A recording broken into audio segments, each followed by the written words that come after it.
যারা হয়তো সেই জমায়েতে নেই বা সেই মিছিলে নেই, তারাও পাশ থেকে কিন্তু সেই স্লোগানে বলা বেড়াচ্ছে। আমার বাড়িতে যখন টেলিভিশনে এই জমায়েতগুলো দেখানো হয়, আমার বাড়িতে যারা সহায়িকা রয়েছেন, আমরা অনেক সময় ধরে নিই যে তারা অত সচেতন নন, তারাও দেখছি সেখানে দেখছেন, দাঁড়াচ্ছেন, জিজ্ঞেস করছেন, কথা বলছেন। সব থেকে ইম্পর্টেন্ট যেটা, যে আপনারা জানেন স্বাস্থ্য ভবনের সামনে আমাদের ডাক্তার ভাই বোনরা গত 4-5 দিন ধরে রয়েছে। তাদের নানা রকম অসুবিধা, খেতে খাবার নেই, জল নেই, বৃষ্টি ভিজে যাচ্ছে, ইত্যাদি ইত্যাদি। যখন যে পাচ্ছেন দৌড়ে গিয়ে তাদের পাশে দাঁড়াচ্ছেন, কেউ শশা নিয়ে যাচ্ছেন নিজের খেতে, কেউ 2000 রসগোল্লা নিয়ে যাচ্ছেন, ইত্যাদি ইত্যাদি। এরকম একটা অদ্ভুত কলকাতা, এটা আমার কাছে অচেনা কলকাতা, আমি চিনি না এই কলকাতাটাকে। এবং স্বাভাবিকভাবে কলকাতার বাসিন্দা হিসেবে কলকাতার জন্ম হয়েছে এবং বড় হয়েছে, সারা জীবন কলকাতাতে আছি। ভালো লাগছে, আনন্দ হচ্ছে, গর্বিত হচ্ছে, সবাইও বলছে এটাই তো আমাদের শহর, এটাই তো আমাদের সিটি অফ জয়।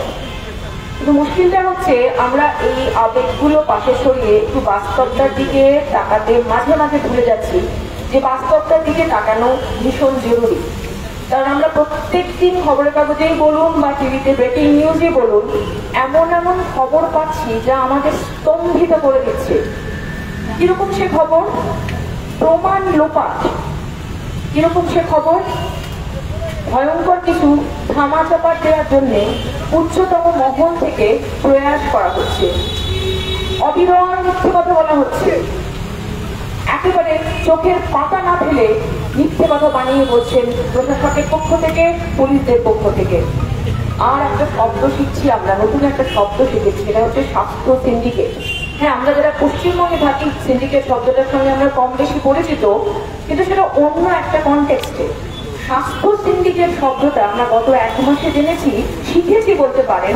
এবং সত্যি কথা বলতে কি, স্বাস্থ্য সিন্ডিকেটের যত ওই পেঁয়াজের খোসার মতন খোসাগুলো ছাড়ানো হচ্ছে, যে যে খবরগুলো বাইরে বেরিয়ে আসছে, আমার না বেশ গা গোলায় পড়ছে, মানে গা ঘিন ঘিন করে ওঠে, গা গোলায়, রাগের থেকেও বেশি আমার গা ঘিন ঘিন পড়ছে। তার কারণ অবিশ্বাস্য নোংরামি, অবিশ্বাস্য অপরাধ। কারাই নোংরামি করছেন, কারাই অপরাধ করছেন? সমাজে যাদেরকে আমরা হোয়াইট কলার জবওয়ালা লোক বলি, যারা উচ্চশিক্ষিত, যারা উচ্চ পদে রয়েছেন, যাদের নাকি মানুষের কাছে রোল মডেল হওয়ার কথা, এইরকম মানুষদের নোংরামি, এইরকম মানুষদের ষড়যন্ত্র বেরিয়ে আসছে। ফলে যতই আমি আমার কলকাতা দেখে আমি মোহিত হই না কেন, পাশাপাশি এটাও কিন্তু আমার কলকাতা, এটাও কিন্তু আমার অচেনা কলকাতা, যে কলকাতাকে এত বছর ধরে আমি বা আমরা সেভাবে চিনে উঠতে পারিনি। গত 1 মাস ধরে নানা রকম ভাবে আপনারা জানেন প্রতিবাদ চলছে। প্রতিবাদের একটা ভালো দিক হচ্ছে, হ্যাঁ, ভয় ভাঙছে, এবং এই ভয় ভাঙার যত মানুষ, মানে যতজনের ভয় ভাঙছে, প্রতিদিন সেই সংখ্যাটা বাড়ছে। আমি হিসেবে আনতে পারবো না যে অযত নিযুত কত মানুষের ধীরে ধীরে ভয় ভাঙছে। আমাদের কাছে শিরদানাটা এখন খুব সিম্বলিক হয়ে দাঁড়িয়েছে, এবং শিরদানাগুলো শক্ত হচ্ছে। আমি যে চাকরি করি সেখানে কতগুলো ছোট ছোট মেয়েরা রয়েছে, নানা কারণে তারা একটু ভয় টয় পায় যে বেশি বাইরে কথা বললে যদি কর্তৃপক্ষের তরফ থেকে তাদের কোনো কিছু বলা হয়। তো তাদের মধ্যে 2-3 জনে আমায় বললো, আমাদের মেরুদণ্ডটা না, শিরদানাটা না একটু ভীতুশীল ছিল, কিন্তু আস্তে আস্তে আস্তে আস্তে শক্ত হয়ে যাচ্ছে। এবং গতকাল একটি মেয়ে আমাকে তার পাড়া দেখে একটা বক্তৃতা দিয়েছে, তার একটা ক্লিপ পাঠিয়েছে। আমি বললাম, বাহ, তোমার শিরদানাটা শক্ত হয়ে গেছে, তোমার শিরদানাটা সাহসী হয়ে গেছে। এগুলো ঘটছে কেন? এই কেন ঘটছে এই বিশ্লেষণটা আমি আপনি আমাদের মতন মানুষ যারা আছি পথে বা চেষ্টা করছি পথে আমরা জানি। কিন্তু দুর্ভাগ্যবশত যারা ধামাচাপা দেওয়ার চেষ্টা করছেন, যারা অন্যায়গুলোকে প্রশ্রয় দিচ্ছেন, তারা বুঝতে পারছেন না, বলবো না, বুঝতে চাইছেন না। তারা মনে করেছেন, ও এটা তো ঠিকই আছে, এটা তো একটা ধর্ষণের ঘটনা, একটা খুনের ঘটনা। আমরা জানি আরজিকরে এরকম কতগুলো অস্বাভাবিক ঘটনা এর আগেও ঘটেছে, সারা ভারতবর্ষেও ঘটে, নির্ভয়ার কথা তো আমরা জানি। যেটা যারা বুঝতে পারছেন না সেটা বোধহয় বুঝিয়ে দেওয়া দরকার। যতজন মানুষ আন্দোলনে রয়েছেন, জুনিয়র ডাক্তারদের পাশেই বলুন, আর আমরা আজকে রয়েছি এরকম ভাবে, আজকে কলকাতার হয়তো তো 30টা পয়েন্টে এরকম আলোচনা হচ্ছে, এরকম সভা হচ্ছে। কোনো একটা নির্দিষ্ট ঘটনার প্রতিক্রিয়ায় সেটা হচ্ছে তা নয়। সামগ্রিকভাবে এই সমাজটাকে প্রতিবন্ধময় হয়ে গেছে, এই সমাজটাকে প্রায় গলে পচে গেছে। এই এন্টায়ার সিস্টেমটার বিরুদ্ধে সাধারণ মানুষ রুখে দাঁড়াচ্ছে, কারণ তারা এই দুর্গন্ধটা আর সহ্য করতে পারছে না।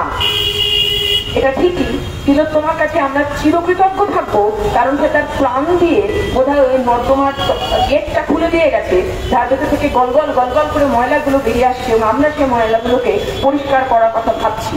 কিন্তু ঘটনা এটাই যে তিলোত্তমা একটা ঘটনা নয়, তিলোত্তমার মতন আরো অনেক ঘটনা আগেও ঘটেছে, কিন্তু আমরা এইবারে বোধহয় সচেতন হয়ে ভাবছি যে না, আর বোধহয় এরকম ঘটনা ঘটতে দেওয়া যায় না, তাই আমরা পথে নেমেছি। হ্যাঁ, এটা জেনেই পথে নেমেছি। অনেক বাধা আসবে, বস্তুত অনেক বাধা আসে। আজকে আমি দুপুরবেলা গড়িয়াহাট মোড়ে একটা আমার স্কুলের একটা জমায়েত ছিল, সেখানে গেছিলাম। ছোট্ট যে মেয়েটিকে অ্যারেস্ট করে নিয়ে যাওয়া হয়েছিল, সে ফেসবুকে নাকি তার হোয়াটসঅ্যাপ গ্রুপে কি লিখেছিল বলে 10 দিনের ডিসির বদলে তাকে আজকে ছেড়ে দিতে হয়েছে। আমরা আশা করছি বাকিদের যাতে ধরা হচ্ছে তাদেরও ছেড়ে দেওয়া হচ্ছে বা ছেড়ে দেওয়া হবে ধরে নিচ্ছি আমরা।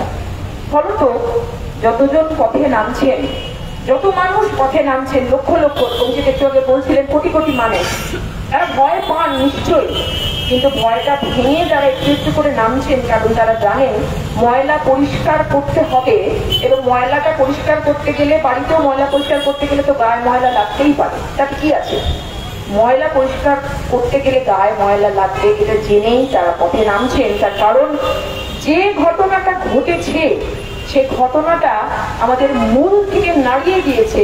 যে ভয়ের কথা অভিজিৎ বলছিলেন, আমি তার সঙ্গে সম্পূর্ণ সহমত যে আমরা ভীষণ ভয় পাচ্ছি। কারণ আমিও চাকরি করি, আমার অনেক সময় একটু সন্ধ্যে অব্দি রাত্রি অব্দি কাজ করতে হয়। আমি কি তাহলে ভয় পাবো যে আমার চাকরির ক্ষেত্রে আমি সুরক্ষিত নই? আমি কি তাহলে ভয় পাবো যে আমি যদি কোনো কিছু নিয়ে প্রতিবাদ করি, আপত্তি করি, তাহলে আমার উপরেও কিছু নেমে আসবে? আমি এখনো হয়তো মনে করি না, আমার উপর সেটা নামবে না। কিন্তু সত্যি কি সবাই এতটাই সেফ? আমরা কি সুরক্ষিত? আমার আশেপাশে যারা রয়েছে তারা কি সবাই সুরক্ষিত? বোধ হয় না। সেই জন্যেই মানুষ বুঝতে পারছেন যে ভয়কে দূর করে এগিয়ে আসতে হবে, ভয়কে দূর করে সবাই একসঙ্গে এসে দাঁড়াতে হবে। আমরা খুব সাগ্রহে বা বলতে পারেন আমরা খুব আশা নিয়ে সুপ্রিম কোর্টের প্রত্যেকটা যে শুনানির দিনগুলোর দিকে তাকিয়ে থাকি। আগেও একদিন তাকিয়েছিলাম, সেদিন খুব হতাশ হয়েছি। আবার আমরা পরশু দিন 17 তারিখের দিকে তাকিয়ে আছি। সেদিন কি বলবেন, কি জানা যাবে, কি ভার্ডিক্ট হবে জানি না। আমরা হতাশ হব কি খুশি হব আমরা তাও জানি না। কিন্তু একটা কথা আমাদের সকলের মনে রাখতে হবে। সোমারা একটু আগে গান গাইলেন, আমি বলবো যে আরেকটা গান পরে যদি করেন তারা, ও আলোর পথে যাত্রী, এই যে রাত্রি এখানে থেমো না। আসলে দিনের বেলা তো এখানে রাত্রি, শুধু সন্ধে নয়, দিনের বেলা তো এখানে এমন রাত্রি যে সেই রাত্রিটা দূর করতে গেলে কিন্তু আমাদের থামলে চলবে না। হ্যাঁ, আমাদের প্রাইমারি ডিমান্ড নিশ্চয়ই যে তিলোত্তমার ধর্ষণ এবং খুনের বিচার, এটা আমাদের প্রথম দাবি, সব থেকে বড় দাবি।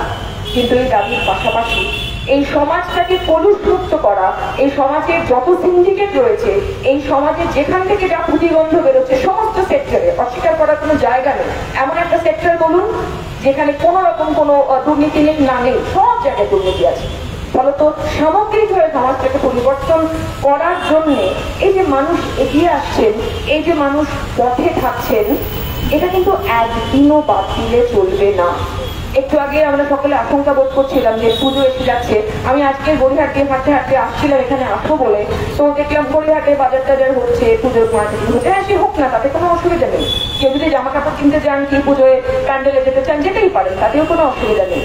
কিন্তু সবকিছুর পরেও অন্তরের ভিতরে এই বোধটা যেন সবসময় জাগরিত থাকে, আমি যাই করি না কেন বিচারটা কিন্তু এখনো আসেনি, আমি যাই করি না কেন ওই বিচারটা কিন্তু এখনো পাওয়া যায়নি।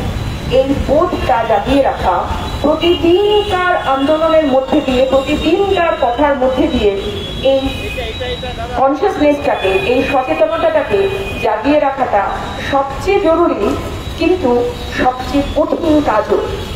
তাই জন্যে এই কাজটা আমাদের চালিয়ে যেতে হবে, শুধু পথে নয়।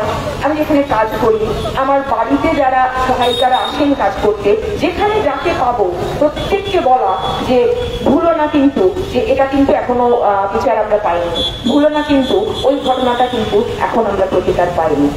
মানুষের মধ্যে এই যে একটা স্বতঃস্ফূর্ত প্রতিবাদের জায়গা তৈরি হয়েছে, এই প্রতিবাদের জায়গাটা বজায় রাখার দায়িত্ব শুধু নেতাদের নয়, শুধু জুনিয়র ডাক্তারদের নয়, প্রত্যেকটা মানুষকে আলাদা করে এগিয়ে এসে দায়িত্ব নিতে হবে, নিতেই হবে।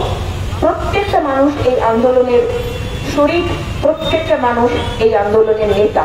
এখানে কেউ সোলজার না, সবাই এখানে নেতা। কারণ তাকে নেতৃত্ব দিয়ে এককভাবে হোক, দলবদ্ধভাবে হোক, এই আন্দোলনটাকে জারি রাখবার জন্য, মানুষকে জাগিয়ে রাখবার জন্য তাদেরকে একসাথে থাকতে হবে। কারণ তা না হলে ওই যে রাত্রির কথা বললাম, সেই রাত্রি কাটবে না। আমরা কেউ কিন্তু আগামী দিনে সে যে সেক্টরেই আমরা কাজ করি না কেন, বাড়িতে কাজ না করে প্রাইভেট কাজও করি না কেন, বাড়িতেই বা থাকি না কেন, আমরা কেউ সুরক্ষিত থাকবো না। আমি আজকের এই মঙ্গল শোভাযাত্রার যারা আয়োজন করেছেন তাদেরকে বাহবা দেব। এরকম একটা প্রতিকূল পরিস্থিতির মধ্যেও তারা এই পথসভা করেছেন, তাদেরকে অভিনন্দন জানাবো। এবং শেষে এইটুকুই সকলের কাছে আশা রাখবো, বা সকলকে এইটুকুই আহ্বান জানাবো যে আসুন আমরা রোজ না পারলেও, হাতে হাত ধরে দাঁড়াতে না পারলেও, আমরা অন্তত কথার মধ্যে, আমাদের ভাবনার মধ্যে প্রতিদিন মনে মনেও যেন আমরা সবাই সবার সঙ্গে হাত ধরে থাকি এবং হাত ধরে চলি। কারণ সেটা যদি চলতে না পারি, একবার যদি হাত ছুটে যায়, অন্ধকারে কোথাও একটা তলিয়ে যেতে পারি, ঠিক যেরকম ভাবে তিলোত্তমা তলিয়ে গেছে। সমাজকে তুলে ধরবার জন্য আমাদের হাতে হাত ধরে চলার সেই আকাঙ্ক্ষা আপনাদের সকলের কাছে ব্যক্ত করছি। আপনারা সকলে এই লড়াইয়ে থাকুন, লড়াইয়ে আসুন, সবাই ভালো থাকুন। ধন্যবাদ।